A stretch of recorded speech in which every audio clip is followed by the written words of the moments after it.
Íbamos a pegarnos pedradas unos a los otros, de los cerros de piedra que se hacía. Y jugábamos ahí en el campo, hacíamos tablas de gimnasia. Uno nos vestíamos de azules y otro de rojo. Los rojos eran los malos y los azules los buenos. Sí, eso era así. Te portabas bien, te ponías la camiseta azul a jugar y siempre ganábamos, siempre. Los azules ganaban siempre.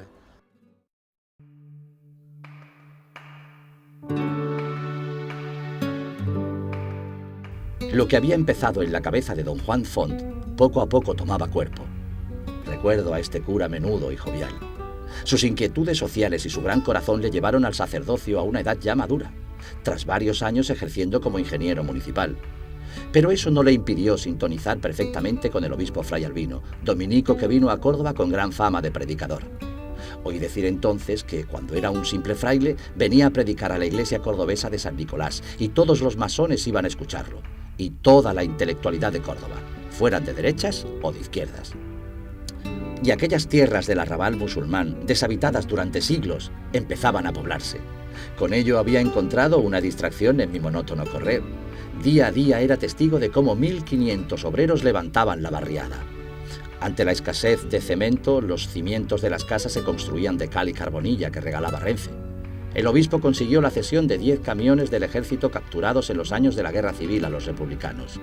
Y así, casi sin medios, milagrosamente surgió una barriada de casitas blancas.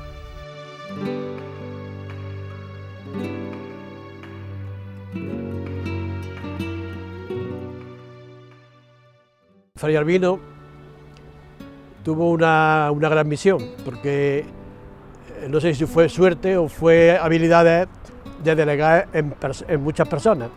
Primero tuvo un colaborador excepcional que fue don Juan Font, un sacerdote canónigo de vocación tardía, ingeniero de profesión, pero que fue su mano derecha y conocía muy bien Córdoba. El tema del patronato de San Eulogio, que fue lo que se encargó de todas las obras estas, pues fíjate lo que hizo. Escuela de aprendices. Los niños salían con 14 años y aquí muy cerca de aquí, la nave esta, aprendían oficios de carpintería, herrería, albañilería incluso. Después, en la carretera de Sevilla, en unos pabellones, los bajos, pusieron también para que la gente aprendiera allí, ya más mayores, los distintos oficios. Teníamos un periódico que salía todas las semanas, Semanario Ecos. Teníamos un cuadro artístico integrado por personas de distintas edades, desde bastante mayores que yo hasta chavales. Estaba la rondalla de Fray Albino, en la cual yo entré con 10 años y tuvimos actuaciones muy variadas en Córdoba, sobre todo en el cine que teníamos en el barrio, el Cine Séneca. Es decir, que había aquí una serie de actividades para que todo el que tuviera algún interés o algo pudiera dirigirse según sus gustos, ¿no?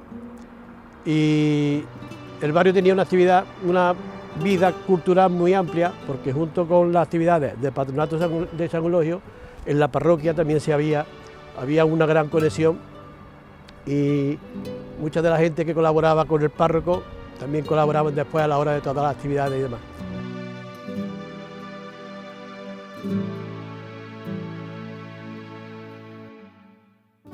Este estadio de San Eulogio, así como lo ves ahora, fue inaugurado por el Real Madrid y el Club Deportivo Córdoba, que entonces jugaba en segunda división el Córdoba. Ese equipo fue el San Álvaro. En aquella época los chavales no sabíamos de memoria, lo mismo que hoy se saben los chavales, los futbolistas que forman el equipo del Barcelona o del Madrid o lo que sea. En aquella época los chavales no sabíamos, el equipo del Bilbao no lo sabíamos todo el mundo. Y en el barrio, el equipo de San Álvaro, todo el mundo. Y hoy yo, después de tantísimos años, te puedo decir la alineación del San Álvaro, pero completa. Ese equipo empezó a ganar, y cuando acordaron subió a tercera. Y la casualidad fue que el Córdoba bajó a tercera. Y entonces, el día que aquí se enfrentaban el Córdoba y el San Álvaro, te puedes imaginar la que se formaba aquí en este estadio que estamos viendo ahora mismo. El actual Córdoba que tenemos hoy debe su existencia al San Álvaro de entonces, porque el Real Club Deportivo Córdoba cayó tan malamente la economía no sé qué pasó y desaparecía. Y para que no desapareciese el nombre de la ciudad en el ámbito deportivo, el San Álvaro le cedió los derechos federativos al Córdoba y entonces cambió de nombre y ya se llamó Córdoba Club de Fútbol. Los que nos hemos criado en el barrio Fray Albino, me imagino que a la mayoría, porque las obras de los humanos siempre están sujetas a todas las críticas a vida y por haber, pero bueno, yo creo que el balance de la obra de Fray Albino es muy positivo. Y los que nos criamos en aquella época aquí, la muerte de Fray Albino, y yo creo que para mucha gente en Córdoba la muerte de Fray Albino fue muy sentida porque yo no creo que haya hecho nadie, tanto como hizo Fray Albino en su época por la gente necesitada.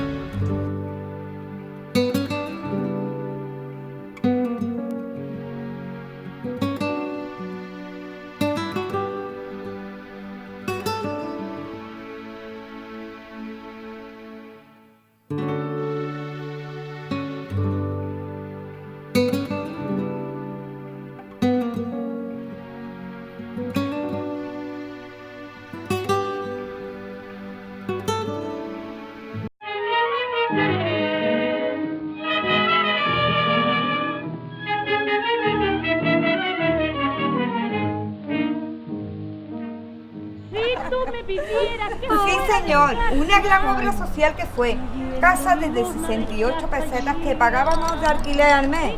Hay que ver cómo vino a resolvernos el problema de la vivienda a tantas familias humildes como las nuestras y a otros muchos que los pobrecitos vivían en esos trozos y a otros tantos que los pobres no tenían ni siquiera para eso.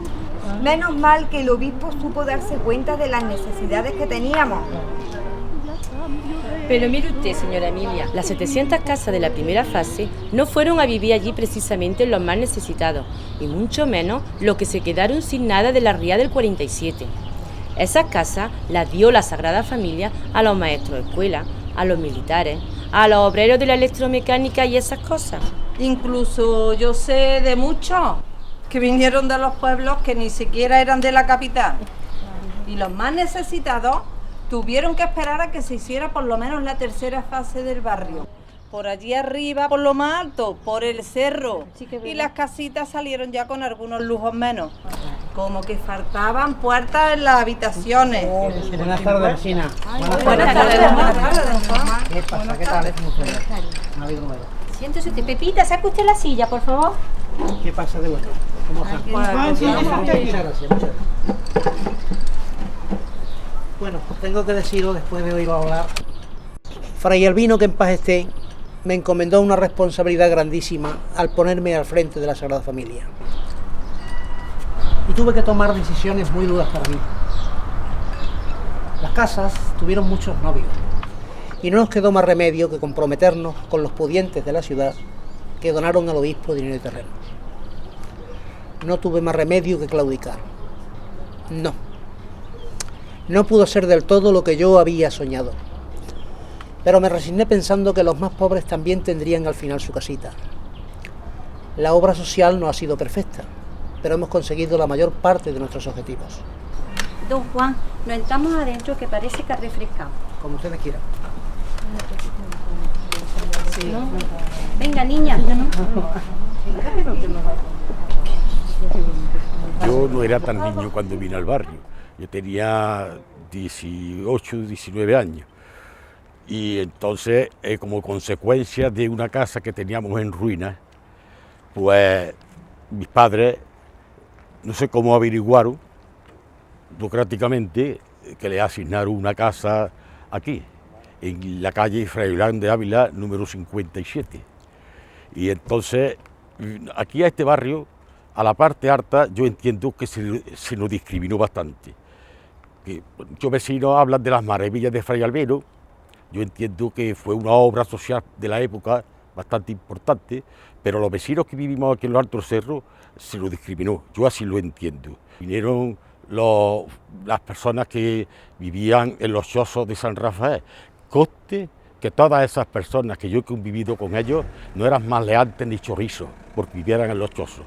Como consecuencia de la guerra no había vivienda, en fin, y se le asignó a esta buena obra social.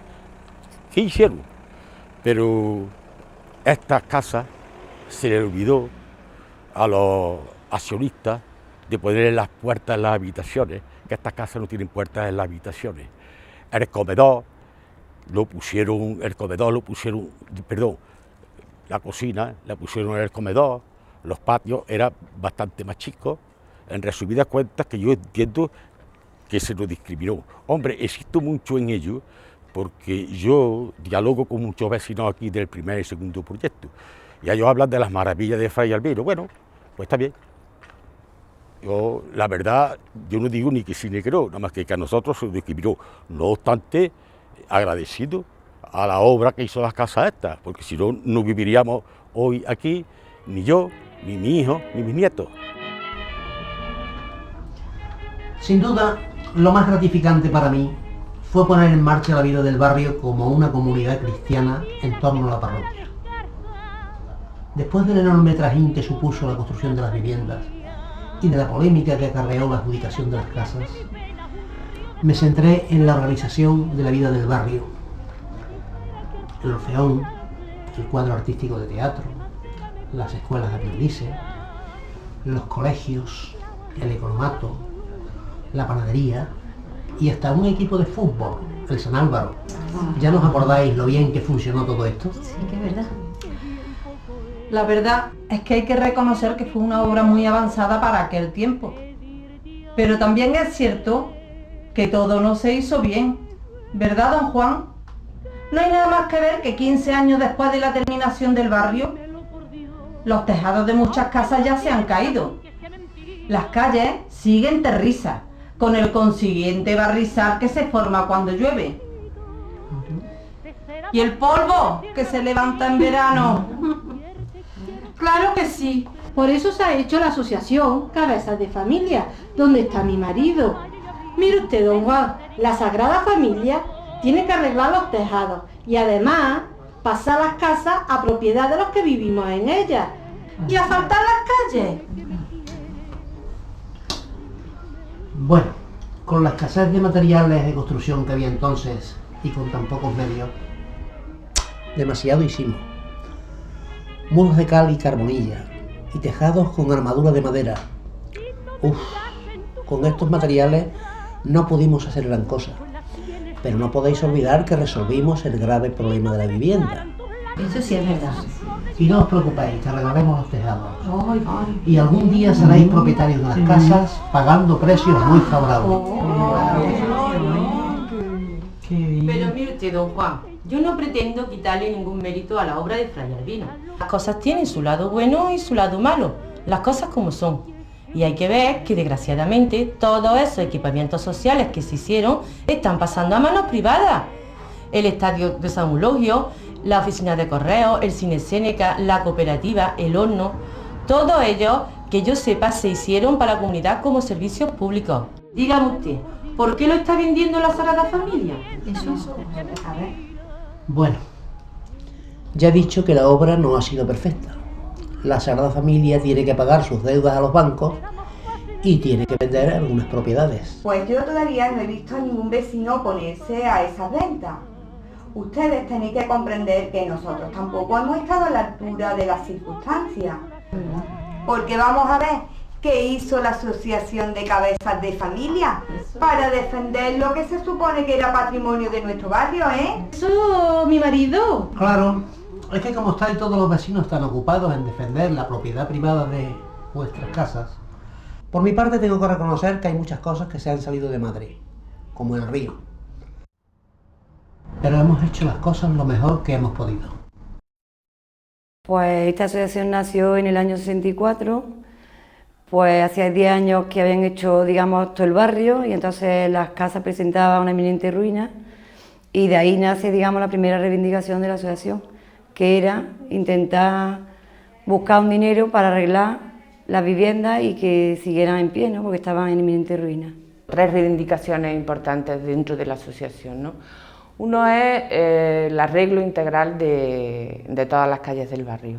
El barrio es muy antiguo y entonces el tema del arreglo integral de las calles es una cosa prioritaria para nosotros, no solamente de las calles, sino de las casas, que también están en unas condiciones regulares, muchas de ellas están regulares, ¿no? Grietas y problemas, y entonces nuestra lucha es por el arreglo integral de las calles del barrio y de las casas que lo necesitan, ¿no?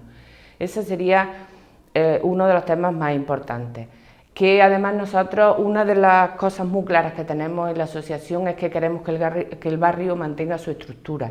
Su estructura, quiero decir, viviendas unifamiliares como máximo de 2 plantas y que no se especule urbanísticamente con nuestro barrio. Otro tema que tocamos bastante importante es el tema de la atención a las personas mayores, la ayuda a domicilio. Y el otro tema estrella no es, pero que no caigamos en la marginalidad.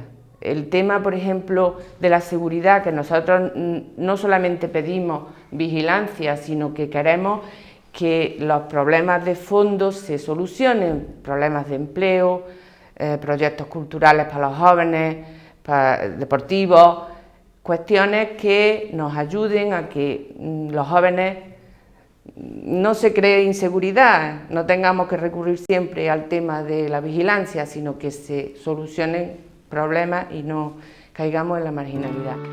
Yo que he vivido tanto, que he visto tantas cosas, sé muy bien que las cosas no son blancas o negras. Claro que hubo de todo, pero al final el balance fue positivo. Pero ahora que esto va llegando a su fin, quiero mencionar algunas cosas que han afectado mucho a mi vida. Bueno, y a la de todos los vecinos y vecinas del Campo de la Verdad. En primer lugar, algo que me sentó fatal, que hirió gravemente mis sentimientos. Me refiero a la construcción del muro en los años 60. Yo puedo comprender cierta necesidad de defenderse de mí, pero lo cierto es que no se tuvo delicadeza alguna conmigo. Reconozco que tuve un ataque de genio improcedente cuando derrumbé en mi última gran crecida un tramo del muro apenas recién terminado. Perdonadme, por favor, pero es que ese muro me quitó toda la vista del barrio y sobre todo sirvió para romper las relaciones que los vecinos siempre habían mantenido conmigo. Y yo entonces quedé aislado. Pasé a convertirme en un barranco, en una barrera, en una cloaca. He sufrido tanto por ese motivo. Bueno, y otro hecho que me llenó de dolor fue el accidente del autobús. Aún me sobrecoge el recuerdo. Mis líquidas entrañas se estremecieron al ver morir ahogados en mi seno a tantas personas. El accidente del autobús, en aquella fecha por la tarde jugaba el Córdoba con el Levante, que por cierto ganó el Córdoba por 4-2-0, y resulta que a mí me cogió pasando el personal de aquí,